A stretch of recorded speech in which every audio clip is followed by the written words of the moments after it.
क्या हो अगर इंसान एआई रोबोट्स के साथ अपनी हवस मिटाए और वो रोबोट्स इंसानों को उसी तरह सेटिस्फाई करे जैसे एक औरत एक मर्द को करती है। आज की हमारी कहानी इसी पर आधारित है। मूवी के शुरुआत में हम लोग निक नाम के एक आदमी को देखते हैं जिसकी बीवी एक हार्ट डिसीज से जूझ रही थी। अभी निक अपनी बेटी और छोटे बेटे के साथ एक घर में काम करने वाला एआई रोबोट लेने आया हुआ है। उसने एक रोबोट चेक किया पर तभी उसकी बेटी यहाँ से गायब हो गई। वो घूमते घूमते उससे अलग चली गई थी। निक उसे ढूंढने लगा। तभी एलिस नाम की एक एआई रोबोट उसकी बेटी को लेकर यहाँ आती है जो बच्चों के साथ काफी अच्छी है। निक्की की बेटी आयला ने कहा कि क्या हम इसे ले चले। निक मान गया। एलिस अगले दिन उनके घर में आ जाती है। उसने निक से सबकी सारी डिटेल्स मांगी कि आप मुझे सबका टाइम टेबल बता दो। निक उसे घर दिखाकर आयला को स्कूल छोड़ने चला जाता है। एलिस ने पीछे से घर के सारे काम करने शुरू कर दिए। वो वहाँ फोटोज में निक की पत्नी को देखती है। निक जब वापस आया उनका घर बिल्कुल साफ था। आज एलिस ने आयला की फेवरेट डिश बनाई है पर वो कह देती है कि ये मॉम की डिश की तरह नहीं। रात को आयला उठकर किचन में कुकीज लेने की कोशिश करती है पर तभी निक को उसके चिल्लाने की आवाज आई।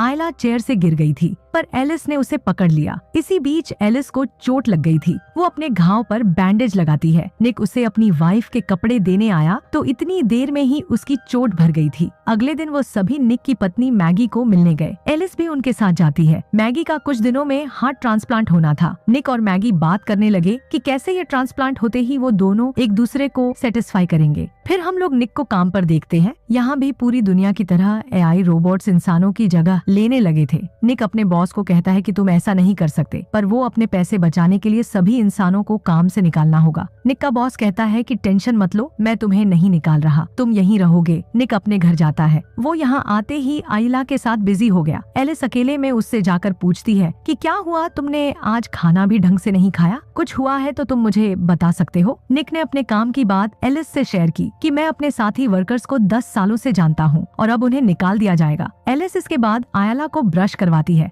उसने उसे अपने यूवी लाइट से साफ होने वाले दांत दिखाए। दूसरी तरफ निक एक मूवी देख रहा था पर एलिस को बिना मूवी देखे ही उसके बारे सब पता है। निक ने कहा कि एक काम करो, अपनी मेमोरी से इस मूवी की सारी नॉलेज हटाकर फिर मेरे साथ ये मूवी देखो। वो एलिस को ऐसा करने का ऑर्डर देता है। एलिस कहती है कि ये काम करने के लिए तुम्हें मुझे रीस्टार्ट करना होगा। निक ने एलिस को रीस्टार्ट किया। वो इस मूवी के बारे सब भूल गई। उन्होंने साथ बैठकर मूवी देखी। एलिस मूवी के इमोशंस को समझ पा रही थी पर तभी निक को मैगी का फोन आया। वो लोग अगले दिन हॉस्पिटल जाते हैं। मैगी की सर्जरी का टाइम हुआ पर तभी जो हार्ट ट्रांसप्लांट के लिए आना था वो एक तूफान की वजह से अब नहीं आ पाएगा। मैगी निक को कहती है कि तुम बच्चों को लेकर घर जाओ, मुझे अभी थोड़ी देर अकेले रहना है। निक घर जाकर गुस्से में पीने बैठ गया। तभी वहाँ एलिस आती है। निक गुस्सा था। एलिस ने उसे गुस्सा करने से रोका कि तुम अपने आप को चोट पहुँचा लोगे। यही निक देखता है कि उसके पास भी एक धड़कने वाला मैकेनिकल दिल था। एलिस ने कहा कि पर मेरा दिल तुम्हारी तरह कुछ फील नहीं कर सकता। यहाँ एलिस निक को टच करने लगी। वो कहती है कि तुम्हारे ब्लड प्रेशर को देखकर मैं बता सकती हूँ कि तुम्हें अच्छा लग रहा है, इससे तुम्हारी स्ट्रेस कम होगी।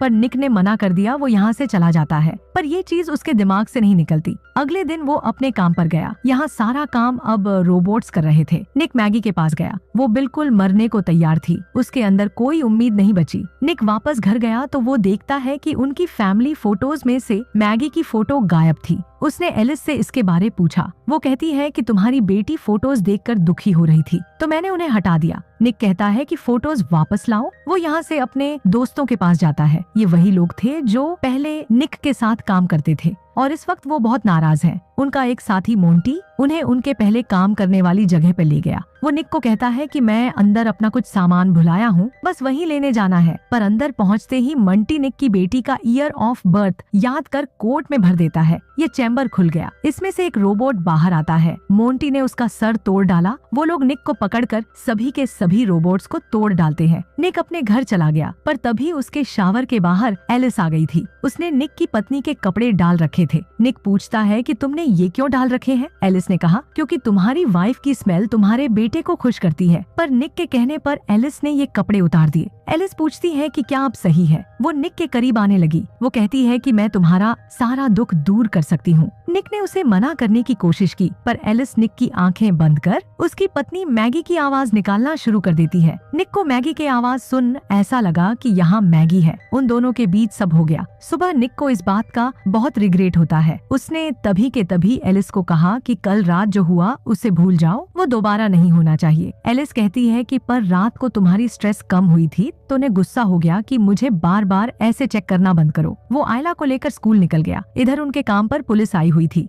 उसका बॉस निक से पूछता है कि कल रात तुम्हारे कोट से इसे खोला गया, पर निक कह देता है कि मेरा कोट तो मेरी बेटी का ईयर ऑफ बर्थ है, कोई भी उसे गैस कर लेगा। तो उसके बॉस ने कहा कि अगर तुम्हें इसके बारे कुछ भी पता है तो अभी के अभी बता दो, वरना बहुत बुरा होगा। तभी नीक को मैगी का फोन आता है। उन्हें उसके लिए एक नया हर्ट मिल गया था। मैगी की सर्जरी होती है, वो मरने से बच गई। नीक मैगी को वापस घर ले आया। शाम को मैगी सबके लिए खाना बनाती है, पर यहाँ उसे चक्कर आ रहे थे। वो पूरी तरह ठीक नहीं हुई। उनकी बेटी ने खाना खाकर कहा कि एलिस से बहुत अच्छा है। अब ये चीज एलिस को पसंद नहीं आई। यहीं अगले दिन जब मैगी उठती है, उसे आयला की चिल्लाने की आवाज जाती है। वो नीचे की ओर भागी, पर रास्ते में ही मैगी गिर गई। एलिस मैगी को उठाकर उसके कमरे में लेकर जाती है। रात को जब निक वापस आया तो एलिस बताती है कि मैगी सीढ़ियों से गिरकर रेस्ट कर रही है। निक मैगी के पास जाता है। उसने उसे कहा कि चलो, मेरे पास तुम्हारे लिए एक सरप्राइज है। निक मैगी को बाहर अपने गार्डन में लेकर गया। वो सारा परिवार साथ में डिनर करता है, पर अंदर से एलिस ये सब देखकर जल रही थी। इसके बाद मैगी और निक अपने कमरों में चले जाते हैं। तभी बीच में एलिस आ गई। वो कहती है कि तुम्हारी बेटी तुम्हें बुला रही है। निक इसके बाद बाहर दोबारा गार्डन में गया। वहाँ उसका वही दोस्त मोंटी आ जाता है। वो दोनों साथ में ड्रिंक करने लगे। मोंटी कहता है कि मेरी बीवी ने मुझे छोड़ दिया, मेरे पास पैसे नहीं है और किसी ने मेरा नाम भी पुलिस को बता दिया। मोंटी का शक था कि ये निक ने किया है।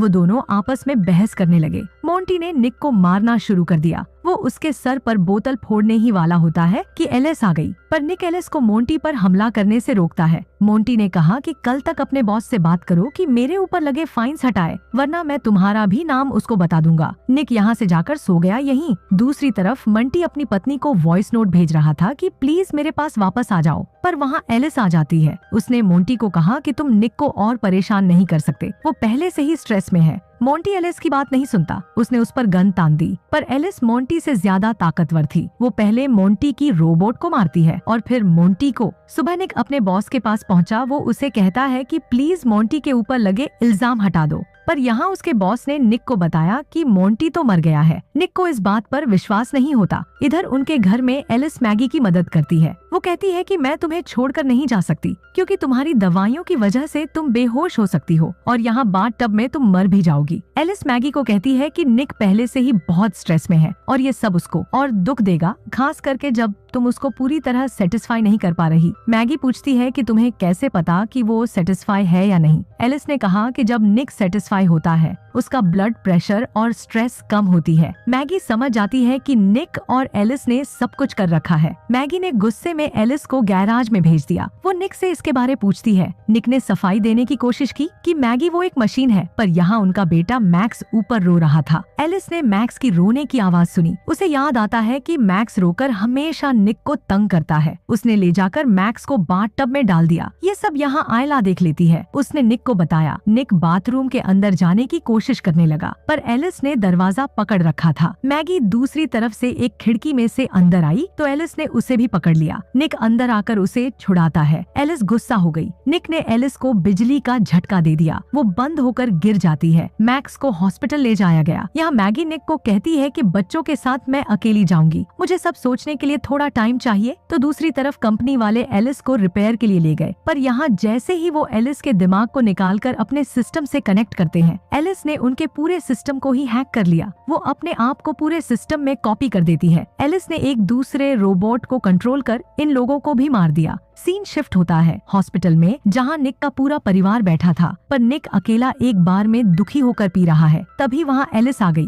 वो कहती है कि मैं तुम्हारे सारे दुखों को खत्म कर दूंगी। मैंने उस मोंटी को भी मार डाला और अगली बारी तुम्हें दुख देने वाले तुम्हारे उस परिवार की है। एलिस एक दूसरे रोबोट के जरिए हॉस्पिटल पहुंच चुकी थी। वो इधर निक को भी पकड़ लेती है, पर निक ने उससे दो प्यार की बातें कर उस पर हमला कर दिया। तो यही हॉस्पिटल में मैगी ने कुछ आवाजें सुनी। वो आयला को पीछे छोड़कर आवाज के पीछे जाती है। आयला जब उठी वहाँ कोई नहीं था। उसे भी दूर से मैगी की आवाज आई। यहाँ के सभी रोबोट्स को एलिस ने कंट्रोल कर बंद कर दिया है। पर तभी मैगी ने आयला को पकड़ लिया। एलिस उन्हें यहीं ढूंढ रही थी। वो एक नर्स को पकड़ लेती है। मौके का फायदा उठा मैगी आयला को ले निकल गई। वो मैक्स को उठाती है, पर एलिस ने पीछे से यहाँ मैगी को लगा एक ग्लास का टुकड़ा देख लिया। वो अपने यूवी लाइट से इन खूनों को ट्रैश करते हुए आगे बढ़ी, पर उसके पहुँचते ही वो लोग उसकी विजन ब्लॉक करके भाग निकले। पीछे से निक भी हॉस्पिटल की तरफ आ रहा था, पर उससे पहले ही एलिस ने मैगी को पकड़ लिया। वो उसे मारने ही वाली होती है कि आकर निक ने एलिस को टक्कर मार दी। मैगी जाकर निक को कार से निकालती है, पर निक बेहोश हो चुका था। वो मैगी के उठाने पर भी नहीं उठ रहा। इधर एलिस उठ चुकी थी। वो मैगी को पकड़कर फिर से मारने ही वाली होती है, तभी पीछे निक आ गया। निक और मैगी मिलकर अब की बार एलिस को पूरी तरह बंद कर देते हैं। वो पूरा परिवार बच गया। पर दूसरी तरफ इस रोबोट कंपनी का मालिक अपने उस रिपेयर सेंटर में पहुंचा। वो लोग जैसे ही फिर से इन कंप्यूटर्स को ऑन करते हैं, एलिस फिर से एक्टिव हो गई। वो अपने आप को कॉपी करना शुरू कर देती है। उसने बाकी रोबोट्स को भी कंट्रोल कर लिया। एलिस फिर से जाग गई और यहीं पर यह मूवी खत्म हो जाती है।